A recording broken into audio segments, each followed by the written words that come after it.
Bom dia, meus amados, a graça e a paz do Senhor. Eu sou o pastor Rômulo Pereira, da Igreja Batista Palavra da Graça, e hoje nós vamos estudar os Atos dos Apóstolos, capítulo 11, verso 2, que nos diz: E subindo Pedro a Jerusalém, disputavam com ele os que eram da circuncisão. Bom, meus amados, estamos vendo aqui agora o retorno do apóstolo Pedro de Cesareia, onde os primeiros pagãos, os primeiros gentios foram batizados. Ele retorna a Jerusalém e é recebido não como uma festa, né? Poxa, que bom, você converteu, você levou o evangelho a pessoas que tinham pouquíssima compreensão de Deus, a pessoas até distantes da cultura das Escrituras. Pelo contrário, o receberam foi com contenda, com reprovação. E estava ali preparado todo um contexto de pessoas criticando o apóstolo Pedro. Como assim? Como assim você levou e batizou gentios? Você sabe o que você está fazendo? Você está pegando um povo ímpio, um povo impuro, um povo que não tem nada a ver com a palavra de Deus, são excluídos, são iníquos. Mas o apóstolo Pedro fez isso. Nós já tratamos disso no capítulo 10 e vamos comentar um pouco mais como isso estava tão enraizado e como levou, inclusive, ao surgimento dessa disputa aqui. Então veja como a natureza humana é complicada, é difícil, ao ponto de se desagradarem por pessoas que eram diferentes delas, receberem a palavra de Deus e crerem. Ah, mas não são como nós, não seguem, né, o sistema que nós seguimos. Não são judeus, como assim? Então veja como a palavra de Deus encontra resistência em muitos dogmas e muitas vezes na própria religião que deveria propagar a ideia de Deus, muitas vezes é um obstáculo a isso. E veja, a compreensão comum era: tudo bem, Jesus é o Salvador do mundo. Isso aqui os primeiros cristãos haviam entendido bem. Só que eles achavam que as pessoas que se convertessem, caso os pagãos se convertessem, porque isso ainda era uma incógnita para eles, ainda era uma dúvida, mas caso eles realmente viessem a se converter, primeiro eles vinham para o judaísmo, compreendiam todo o judaísmo, toda a antiga aliança, se circuncidavam, né, deveriam passar pelos todos os ritos judaicos, e aí sim, entrando no judaísmo, aí sim eles poderiam ser batizados no cristianismo. Ou seja, o cristianismo ia se tornar basicamente uma seita dentro do judaísmo. Que muitas vezes, infelizmente, é a compreensão até hoje, né? Muitas vezes as pessoas acham que a pessoa não se converteu se não adotou toda a antiga aliança. Por isso há essa ideia errônea, né, de que nós estamos na aliança da Bíblia como um todo. Não, nós estamos na nova aliança. A antiga aliança, foi um período histórico, foi uma aliança feita com os judeus, não tem nada a ver com o restante da população humana, foi uma antiga aliança que foi quebrada e Deus instaurou, aí sim, a nova e definitiva aliança, conforme a própria antiga aliança previa, tanto por Moisés quanto por todos os profetas, Deus dizendo: eu enviarei o Salvador, ele vai instaurar uma nova ordem de coisas, vai instaurar o reinado do Messias com uma nova aliança. Isso já estava previsto. Só que não. Para eles, o judaísmo estava tão arraigado naqueles primeiros cristãos que o que eles entendiam é: não, a gente agora é do judaísmo e adicionamos, né? São as duas alianças, a antiga e a nova. Como se você pudesse, né, casar com duas pessoas, botar duas alianças no dedo, como assim? Não, é uma aliança só.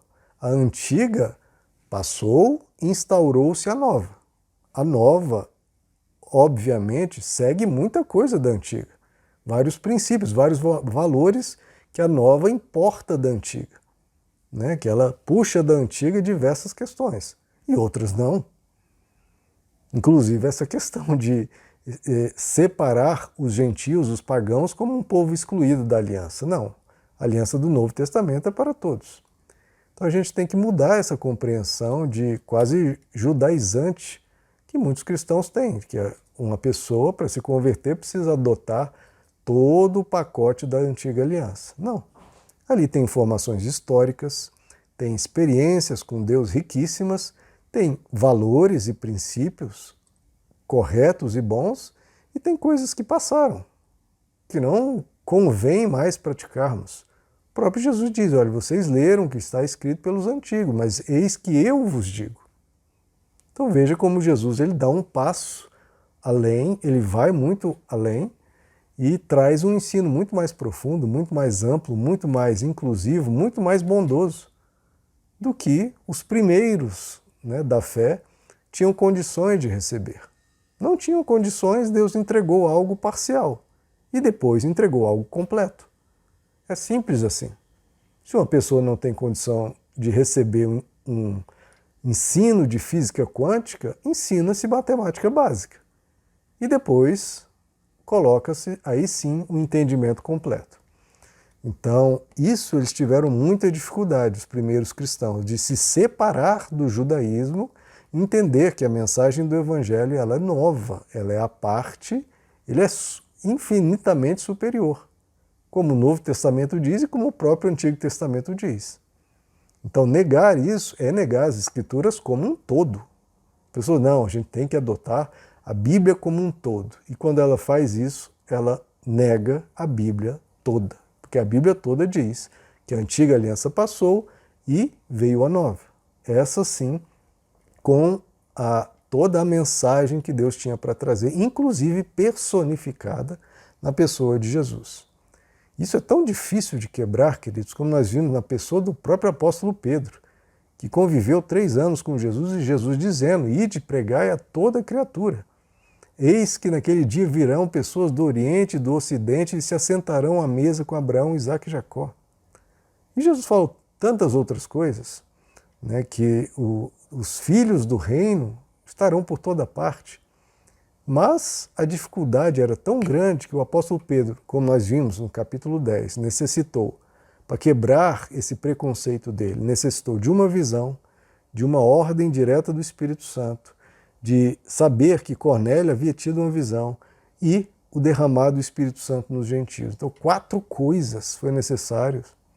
Deus falando insistentemente com o coração do apóstolo Pedro, que já havia sido preparado por 3 anos de convivência com Jesus.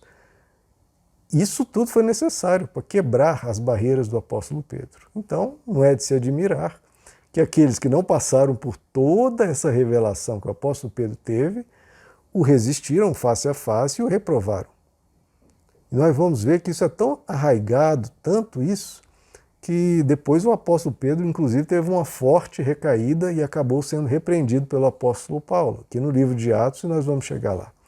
Então veja como isso é forte no ser humano e como a gente precisa entender o papel das 2 alianças e compreender que Jesus veio inaugurar algo novo, algo mais profundo, que independe do judaísmo. Ah, não, mas depende. Você é circuncidado? Você que é homem? Não, né? Por quê? Porque agora é uma nova aliança. A gente batiza-se, a gente faz esse processo de morrer com Cristo para ressuscitar com Ele.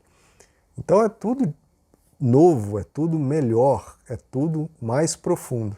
Se você quiser ler, leia 2 Coríntios capítulo 3, quando o apóstolo Paulo detalha e descreve isso a fundo, comparando as 2 alianças e falando que nem tem comparação.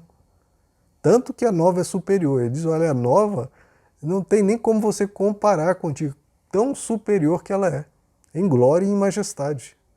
Porque eram anjos ensinando, revelando coisas ao ser humano, ou às vezes Deus pontualmente. Agora ali era Deus em carne e osso, trazendo a mensagem completa, sem qualquer filtro, e dito, né, que nele estava o Espírito Santo derramado ilimitadamente, de forma infinita, comunicando aos seres humanos mensagens tão profundas que até hoje a humanidade não conseguiu compreender como todo. Até hoje está arranhando diversas coisas que Jesus ensinou que estão muito além, era muito além do tempo dele, é muito além do nosso também. Então, que a gente aprenda e compreenda e avance na compreensão do Evangelho, porque nós temos muito ainda a aprender, a crescer e a amadurecer no espírito da nova aliança. Meus amados, que Deus lhes abençoe. A graça e a paz do Senhor.